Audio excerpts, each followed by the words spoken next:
एकदा चिमणी आणि चिमणीचं पिल्लू समुद्राच्या तिथे बसलेले असतात पाणी पीत आणि मोठी लाट येते आणि त्यामध्ये चिमणीचं पिल्लू वाहून जातं आणि चिमणीला खूप राग येतो. चिमणी म्हणते, की "मी आता सगळा समुद्र पिऊन टाकेल" आणि ती थोडं, थोडं, थोडं पाणी असं सगळं हे करायला लागते आणि दुसऱ्या चिमण्या येतात. ती म्हणते, "काय करते तू? नाही माझ्या समुद्राने माझं पिल्लू खाऊन टाकलं, हे केलेलं आहे, तर मी आता समुद्र" तर ते ॲडवाईस, "तू काय वेडी? एवढा मोठा समुद्र तू कसा काय?"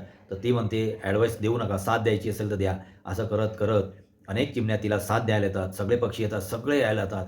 मग वरून देवसुद्धा बघतो, की अरे सगळे चिमणी एका चिमणीसाठी एक तिचं पिल्लू गेलंय तिच्यासाठी देखील आता सगळे इव्हन गरुडसुद्धा तिथं विष्णू भगवानचं जे वाहन असतं गरुडसुद्धा जातो. ते म्हणे, "कुठे चालला?" अरे म्हणे, "मग तू" "नाही, मी सुद्धा त्या चिमणीला साथ द्यायला चाललेलो आहे." मग गरुड म्हणतात, "अरे असं करू नका तुम्ही. मग मी कसं मग वाहनाने जाणार?"